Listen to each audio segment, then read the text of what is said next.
I spent 8 years building a system worth nearly $1 billion only to be fired because I skipped the CEO's nephew's birthday party. Don't ever think you're more important than my family. The next morning the entire office was in chaos. You have 48 hours. The words hit me like a glass shattering on marble. You're done here. Declan didn't even blink as he said it, his smirk cutting sharper than the termination letter in his hand. Around the boardroom, no one met my eyes.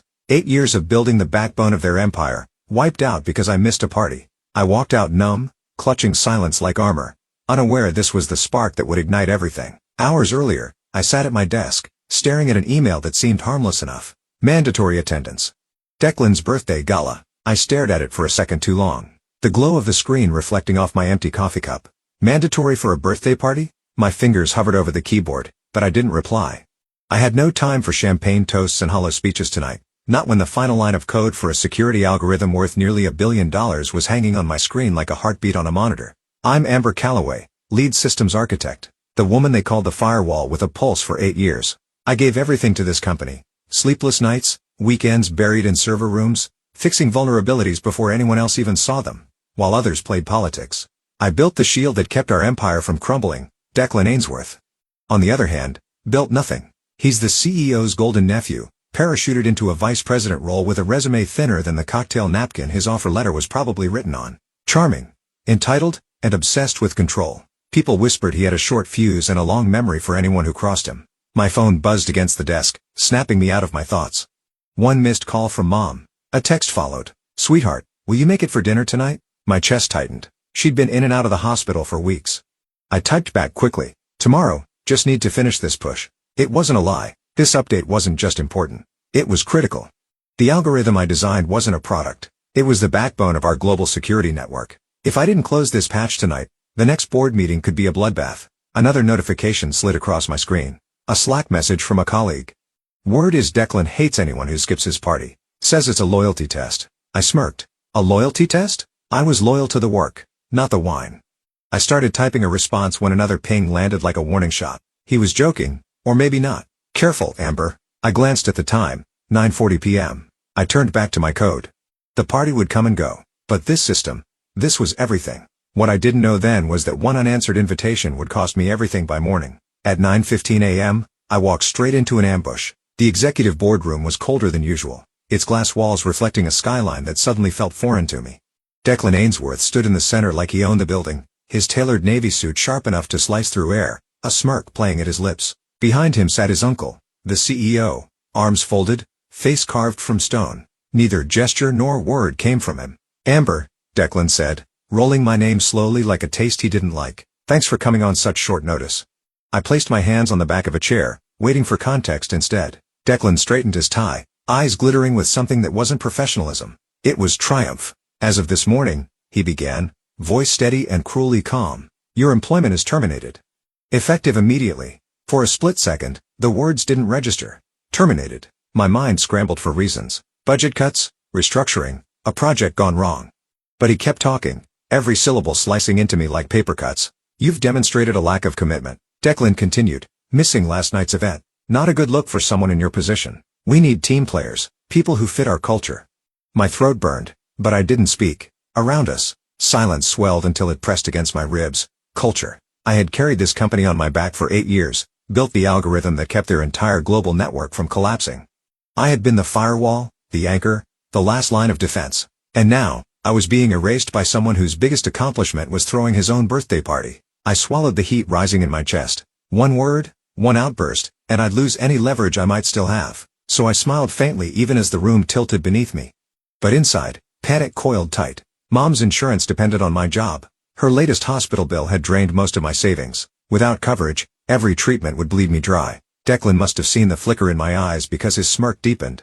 He leaned forward, resting both hands on the polished table, and delivered the line that would burn itself into my memory. Don't, he said softly, ever think you're more important than my family. It wasn't a warning. It was a declaration. A reminder that this wasn't about merit or contribution. It was about bloodlines, and I didn't share his. I gathered my things without a word. The chair's legs scraped softly against the floor. An ugly sound in the perfect silence. Declan didn't stop watching me. Even as I reached the door, his smirk stayed sharp as broken glass. And as I stepped out into the corridor, one thought detonated behind my eyes.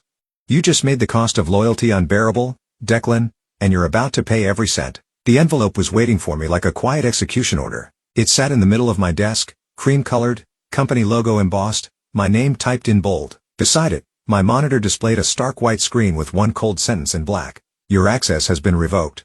8 years of building the strongest security system in the industry, erased with a single line of text, around me. The office hummed with forced normalcy. Keyboards clacked, phones rang, but every pair of eyes refused to meet mine. People who once praised me for saving multi-million-dollar contracts suddenly found the floor tiles fascinating. Loyalty, I thought bitterly, was a currency that devalued overnight. I slid the envelope open. Termination agreement. 2 pages long. No thank you. No acknowledgement of the billion-dollar architecture I had designed. Just legal jargon and a final instruction. Return your badge by end of day. My fingers tightened on the paper, the edge biting into my skin, but I didn't let my hands shake. Inside, fire roared. Every late night, every holiday spent debugging code, every moment I sacrificed with my mother, they reduced it all to this envelope.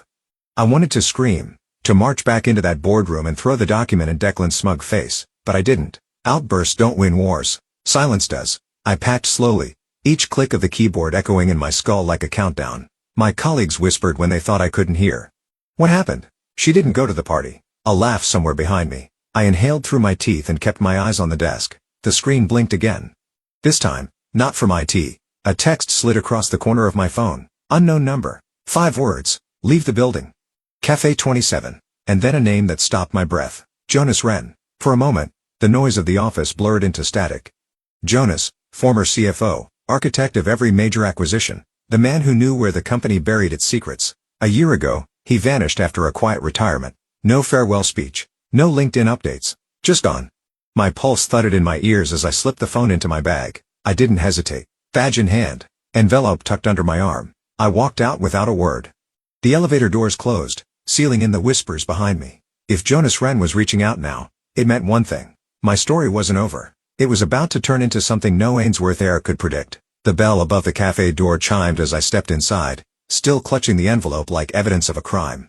Cafe 27 was nearly empty, save for one man in a charcoal coat seated in the far corner. His silver hair caught the morning light streaming through the window, and when he looked up, his eyes were as sharp as I remembered. Jonas Wren hadn't aged so much as he had hardened. "Amber," he said, rising just enough to pull out the chair across from him. "Sit." I lowered myself onto the seat, heart pounding against my ribs. Jonas Wren, the man who once signed billion-dollar deals without breaking a sweat, who vanished overnight with whispers of a fallout that no one could confirm. And now, here he was, staring at me like he'd been waiting for this moment all along. "You're wondering why I called?" he said, voice even, deliberate. I nodded because words felt too fragile. He leaned in, resting his elbows on the table. "Before I walked out of that building a year ago, I set something in motion for you." My breath hitched. "For me?" Jonas smiled faintly, like a man savoring the punchline. "When you started building that algorithm, I knew its value, and I knew the people in charge wouldn't protect you if politics got ugly. So we built a safety net." I stared at him waiting for the catch. "A trust," he continued. "One that holds an LLC, Callaway Innovations. 6 months ago, you signed papers under the radar. Remember? Buried in the compliance stack I gave you." I searched my memory, and then it hit me, and it that stack of legal documents Jonas insisted I review late one night. I thought it was routine IP protection. "If you ever left voluntarily, nothing changes," Jonas said. "But if you were removed without cause, the LLC assumes full ownership of your work. And guess what?" Declan just triggered it. The room tilted. My throat went dry. "You're saying?" Jonas reached into his coat pocket, pulled out a small silver USB, and slid it across the table. The metal glinted like a loaded gun. "Your system, your patents, your licensing keys," he said. "All of it belongs to you from this moment on. The company just shot itself in the foot." I closed my fingers around the drive, its weight electrifying in my palm. Jonas leaned back, eyes gleaming. "Declan thought he humiliated you. Truth is, he just activated the clause we've kept buried for half a year." For the first time since this nightmare began, something inside me flickered back to life. It wasn't rage anymore. It was hope.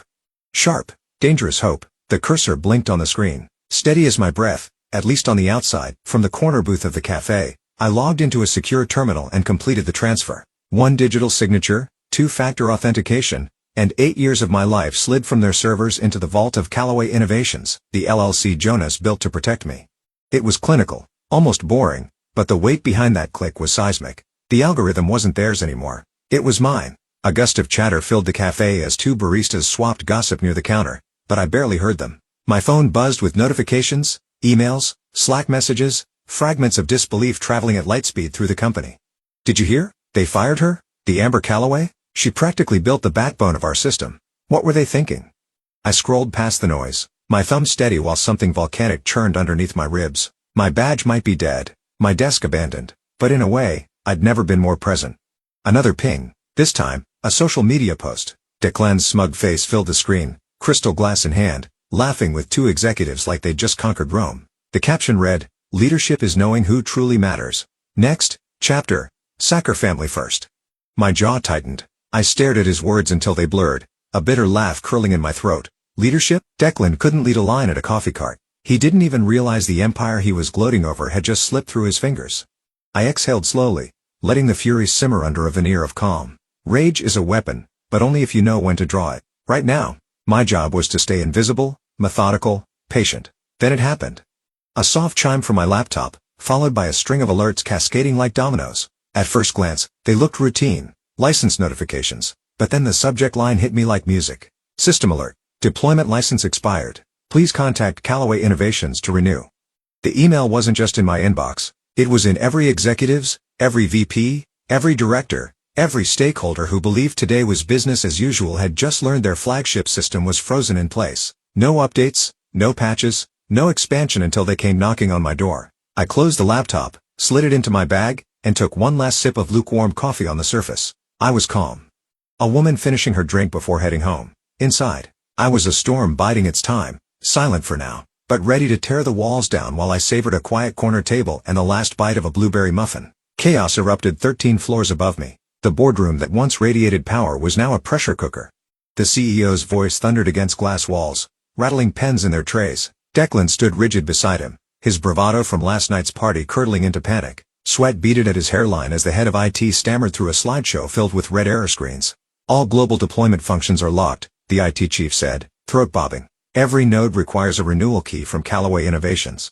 His eyes flicked toward Declan and dropped just as quickly, like the name itself was radioactive. Declan slammed a fist on the table. She can't do this. She signed a standard work-for-hire agreement. The general counsel adjusted her glasses, her tone slicing through the room. Actually, she didn't. Amber negotiated an IP carve-out clause tied to performance benchmarks, and she met all of them. Without her signature, you have no enforceable claim. The CEO's face blanched, then flushed an alarming shade of crimson. We paid her salary. We funded the infrastructure. That system belongs to us. Not according to the contracts, the lawyer replied coolly. And the patent filing, already approved under the LLC, legally. They own everything. A silence settled, thick as smoke, broken only when the CEO roared, "Get Jonas Ran on the phone. He'll know how to unwind this." Across the room, a junior aide scrambled to dial. Speaker mode crackled to life with a single ring. Then a voice, smooth, measured, unmistakable. "Jonas Wren speaking." "Jonas, thank God," the CEO barked. "We've got a situation with Amber. We need you." Jonas cut him off, his tone chilled steel. "A situation you created." Declan's head snapped up, color draining. "Jonas, listen." But Jonas didn't. "Here's my advice. Wish your legal team luck. You'll need it." A beat of silence. Then the click of a call ended. The CEO stared at the dead speaker, mouth working soundlessly, until the truth settled like a guillotine. The man he trusted had just aligned with the woman they cast out while they spiraled. I leaned back in my chair at Cafe 27, scrolling through emails. More alerts confirmed what Jonas promised. The system was locked, airtight, waiting on my terms. My reflection in the cafe window looked calm, almost serene. No one could see the storm underneath, the one I'd learned to wield like a blade upstairs. They were screaming. Down here, I was smiling. By mid-afternoon, the company thought they'd found a lifeline. The emergency legal team crowded the boardroom, stacks of paper and open laptops littering the polished table. Declan sat at the head now, tie loosened, sleeves rolled up like a man on the brink of triumph or desperation. "We have a path," the general counsel announced, her voice carrying a note of brittle optimism. "If Amber hasn't filed a patent, we can submit an emergency application given the system's commercial value. We could argue prior ownership through investment and resources. It's risky, but it might work." Declan's grin split wide, smug and sharp. Finally, someone earning their paycheck. "Do it. File it now." Phones buzzed, keyboards clattered, and for a moment, the air in that glass tower tasted like victory or what they thought victory felt like. Declan even laughed, a brittle sound that tried too hard to drown out the morning's panic. "See? I told you. She's smart, but she's not invincible. We'll bury her in paperwork before she can blink." If only he knew. At a quiet corner table downtown, I sipped my coffee as my phone vibrated. A push notification slid across the screen. Simple, but devastating for them. USDO filing confirmation. Patent number 1,190,847 approved. Registered under Callaway Innovations LLC. I smiled. Slow and steady. Approved 2 weeks ago. Long before Declan even planned his little party, Jonas and I had built this net tight months in advance. They weren't chasing a loophole. They were sprinting toward a brick wall. Seconds later, another alert lit up my screen. This one sweeter. Emergency filing rejected. Existing registration on record, somewhere above me, in that sterile glass box. I imagined the moment hope curdled into fury. I pictured Declan reading those words, his victory speech dying in his throat as the weight of failure slammed down harder than gravity. I opened a secure chat with Jonas. They tried to file. And I snapped a photo of the confirmation screen, captioned it with 2 words, already ours. Jonas' reply came fast. Beautiful. Let 'em twist. Time to move to phase 2. I closed the app, slid my phone into my bag, and stood. Every movement. Calm. Deliberate. They still thought this was salvageable, that a last-minute filing could save them. Let them. False hope was its own poison, and I had no intention of taking the antidote away just yet. For the first time all day, I felt something close to satisfaction. Not because I'd won, winning would come later. This was better. This was watching the other side celebrate on a battlefield they didn't realize they'd already lost. The email came through as I stepped out of the cab. Subject line, strategic opportunity. I opened it while the city roared around me, horns and footsteps blending into white noise. A major competitor, Helix Dynamics, wanted a meeting. Their tone was polite but urgent. They'd reviewed the public filings for Callaway Innovations LLC and were prepared to discuss a licensing deal in the mid-9 figures. Hundreds of millions for what the Ainsworth family thought they owned. I didn't hesitate. 10 minutes later, I confirmed. Time and location, the Grand Meridian Hotel. Ironically, the same 5-star palace where Declan threw his victory party just 7 days ago. The irony wasn't lost on me. Inside, the lobby gleamed like polished gold, marble floors echoing under my heels. Chimeras flashed near the entrance, financial journalists sniffing around after rumors of unrest at Ainsworth Global. I let my coat fall across my arm and walked with purpose. The photographers didn't know my name yet. They would. Helix's CEO greeted me in a private suite overlooking the skyline. Miss Callaway, he said, extending a hand. We've been watching your work for years. What happened this week? Their loss? Our gain. I smiled, small and controlled.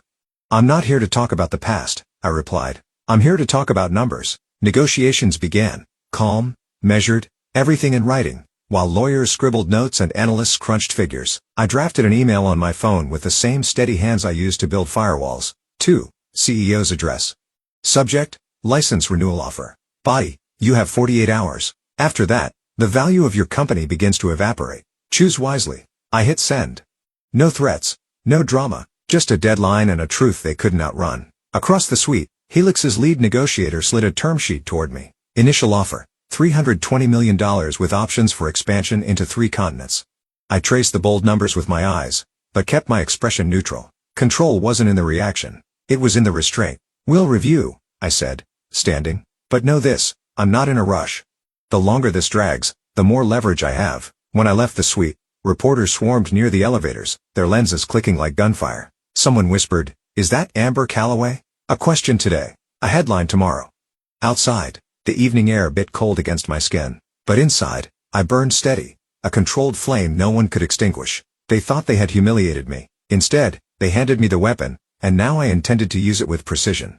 They walked in like men still pretending to own the room. The CEO's stride was stiff, his jaw locked tight. Beside him, Declan looked pale beneath his perfect tan, his arrogance reduced to a fragile shell.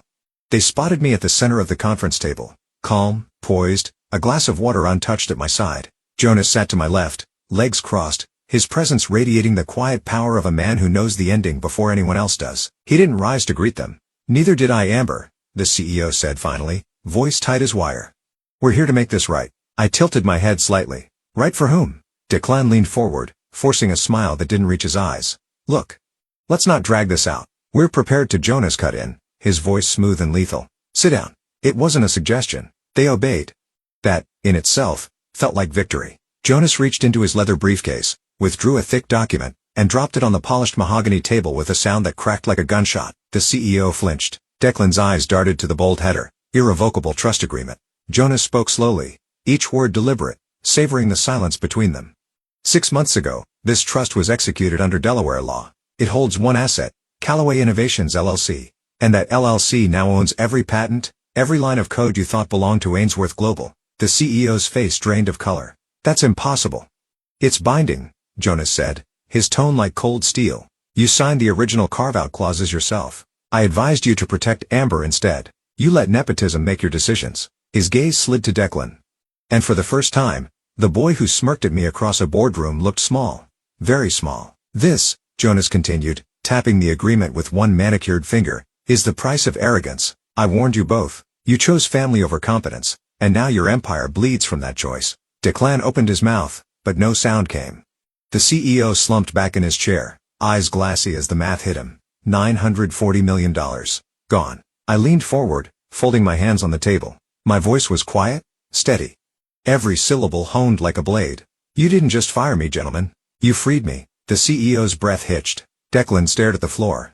And me? I sat there, serene on the surface, while a current of dark satisfaction surged beneath my skin. For the first time, they understood. I wasn't their liability anymore. I was their reckoning. The cameras flashed the moment I stepped into the room. The Grand Meridian's largest conference hall gleamed under chandelier light, its walls lined with journalists, analysts, and investors craning for a glimpse of the headline everyone had been whispering about. At the center of the stage, a long table draped in navy silk or a single plaque in crisp black letters, Chief Innovation Officer, Amber Calloway. I paused for a heartbeat, letting the weight of those words settle in. Then I walked forward, every step measured, every click of my heels echoing like punctuation marks in a sentence I'd been writing for 8 years. Across the hall, lenses swung toward me, firing in rapid bursts. A week ago, I was a ghost slipping out of my former office with an envelope in hand. Today, I was the story. I sat, smoothing the fabric of my jacket, and lifted my eyes to the cameras. Their shutters clicked like applause. I remembered Declan's voice, smug and venomous across that boardroom table. Don't ever think you're more important than my family. I let the memory linger for a second, then smiled, a slow, deliberate curve of my lips. You were right, Declan, I murmured under my breath, knowing the microphones might catch it. Family is everything. Yours just lost it all to me. At the podium, Helix Dynamics CEO announced the news, a historic licensing agreement. Final valuation, $940 million. My algorithm, the system they tried to erase me for, now stood as the cornerstone of Helix's global expansion strategy. My name, not theirs, adorned every press release, every investor deck, every headline crawling across financial tickers, and as if the universe had a sense of humor. One headline broke live on the screens behind us. The heir who sank a fortune. The photo showed Declan leaving Ainsworth Global's glass tower, jaw tight, suit rumpled, the weight of failure clinging to him like smoke. His arrogance had been their strategy, his pride, their executioner. I folded my hands on the table, feeling an unfamiliar lightness bloom in my chest. Liberation didn't roar. It whispered quiet, steady, undeniable for the first time in years. I wasn't defending something fragile. I was building something unstoppable. A reporter's voice cut through the Miss Calloway. How does it feel to hold the future of an entire industry in your hands? I looked straight into the nearest lens, my reflection glimmering in its dark glass. It feels, I said softly, like the beginning. The flashes erupted again, and somewhere deep inside, the storm I'd carried for months finally went still. I walked into that room thinking I'd lost everything. But sometimes losing what you thought defined you is the only way to discover what you're truly capable of. They underestimated me because I stayed quiet, because I didn't play their games. What they didn't know is that silence isn't weakness, it's strategy. If there's one thing I want you to take away from my story, it's this. Your worth is never determined by the people who fail to see it. You are not disposable. You are not replaceable. And when the world tries to write you out of the story, that's your cue to pick up the pen and write the next chapter yourself. If this hit home for you, if you've ever been counted out, doubted, or pushed aside, drop a comment and tell me your story. Hit that like button if you believe in fighting back with brains, not just noise. Share this video with someone who needs a reminder that their power isn't gone.